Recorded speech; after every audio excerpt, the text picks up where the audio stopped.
Sanibonani, welcome back to enye i-video. Ngiyabonga kakhulu ukuthi ungene. Thank you very much. Ngicela ukusubscribe i-channel mangaba ka subscribe please. Subscribe like i-video, share i-video konke kumahala ha you guys. So, kunodaba endibonile kukhulunywa ngo-Andile Mpisane kuthiwa ke u-Andile Mpisane uyawabeka isandla u-Inomuro Long. If you know Inomuro Long, you guys. Or Inomuro Long idrama yabo nabo Tebogo Tobejane blah blah blah just before Vusi Matlala and all. Idrama yabo Tebogo Tobejane nabo Inomuro Long these Instagram baddies angazi babizana, okay? So Inomuro Long kuthiwa ke uye wathi yena ushaya u-Andile Mpisane. Ngibonile nje i-trend le ndaba ngathi ayibo Andile Mpisane nguyana ka Mamkhize you guys. Nguyedwa na ka Mamkhize umfana ka Mawakhe. Nguye lo ukuthi uye wabeka isandla u-Inomuro Long.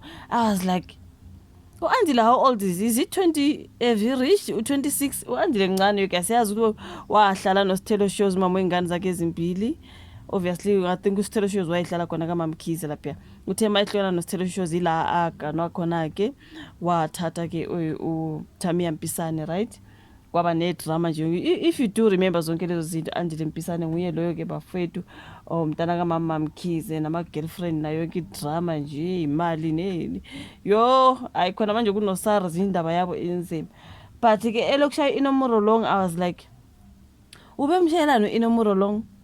So kulolu daba manje ukuthi uAndile Mpisane unikezwe uInomuro Long 24 hours ukuthi apologize for yonke le drama uInomuro Long athe ushayiwe. So Andile Mpisane wants Inomuro Long to apologize, which means uAndile ukuthi akamshayanga. Like udaba lwabo is something else, you guys. Former PSL soccer player Andile Mpisane is given influencer Inomuro Long 24 hours to publicly apologize and retract her claims that he and his entourage ngoba kuye kuthiwa namabhouncer wakhe ayamngenela uInomuro Long amngenela abantu bethi washaya umuntu wesifazane konke namabhouncer wakhe njani mntakabawo. So kuthiwa ke bafuna retract ke statement sakhe ukuthi assaultiwe assaulting ngase kuthiwa iBooth Night Club in Sandton earlier this week. The demand issued through Mpisane's legal team follows Inomuro Long's now deleted Instagram post. So Inomuro Long you deleted your post where akuningisho, which she alleged that she was attacked following a verbal dispute. According to Inomuro Long, the argument escalated after Andile Mpisane allegedly insulted her late mother, whom she recently buried after cancer battle. So washo nomawakhe uAndile Mpisane wasemthethisa ngomawakhe yasuka ke lapho.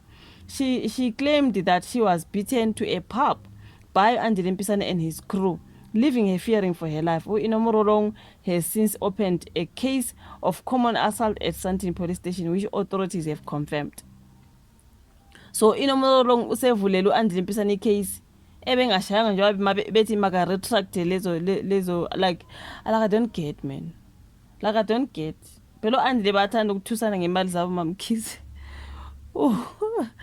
Uyabona leke le mayihlanganisa imali like it's not fair, you guys. So Inomuro Long bezothi ushayiwe ayovula icase engashaywanga manje mase kuthiwa retract whatever statement that you made against Andile Mpisane. So bezoyavula icase engashaya like I don't know, man. Angazi ukuthi uqhubekeni laphiyana you guys ngase Sandton. uAndile Mpisane was 25-year-old. So not 25, I reached 26. I remember phela lapha sako 23, 24, you know what I mean? 25-year-old of business, son of business tycoon Sean Mamkhize strongly denies these allegations. His attorney states that Mpisane was merely a hosted guest and that the club bouncers were responsible for the altercation.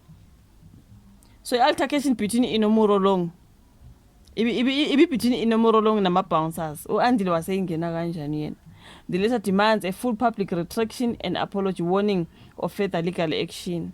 So the incident has ignited fierce debate on South African social media, while some have expressed sympathy for Inomuro Long, a single mother and a GBV advocate. Others have questioned her account. Police investigators are on investigations. They are ongoing, and neither party has released a CCTV footage, which Inomuro Long insists will prove her version. So makuthiwa ke uye washaya ke ngamabouncer not Andile Mpisane. Why would she mention Andile Mpisane ngamshayanga nje bese kuthiwa ke uAndile na uzovula icase?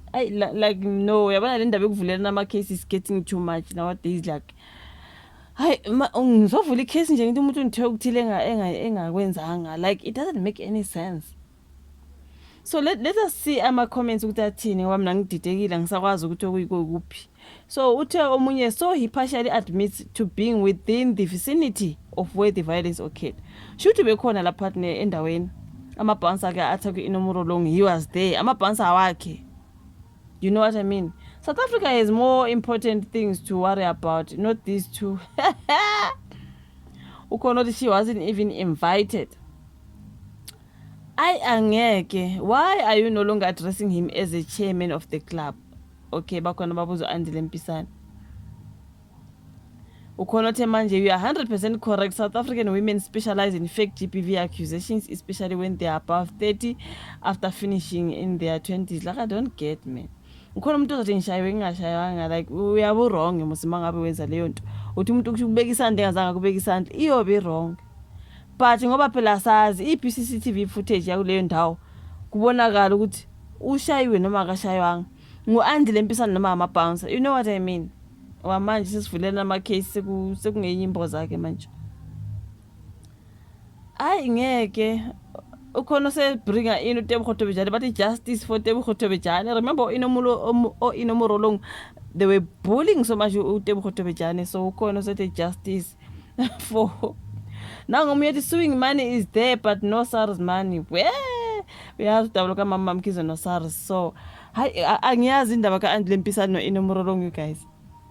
Kuthotho shawa Andile Mpisane uthi ama-bouncer. I-altercation was between iNomorolong and ama-bouncer. Yena ke ushuthi ubekhona endaweni. So iNomorolong wasenema kanjani yena engasho ukuthi ngishaywe ngama-bouncer kaAndile Mpisane, not yena really. Mhlambe uthi Andile Mpisane ngoba mhlambe ama-bouncer awakhe, like there is just a whole lot, man. Nafuna ukukhuluma into nje engekho bafethu, but istory sona besilokhu sitrenda kuthiwa ke iNomorolong was beaten by Mamkhize's son Andile Mpisane. Manje on this one bathi Andile Mpisane wants iNomorolong to retract the statement that she made ukuthi yena kumtrapile engazange akwenze lokho. Yona nto ekhona la. So sizoqhubeka simamela udaba lwabo, idrama yabo sizwe ukuthi uhamba kanjani. Njengoba kuthi iNomorolong uyivulile icase, uAndile Mpisane sethi naye uzovulela iNomorolong icase yokumqambela amanke. So ngata she mangazi issue, vula ka comment section, like i video, subscribe, share, sibonane kwelandelayo. Bye.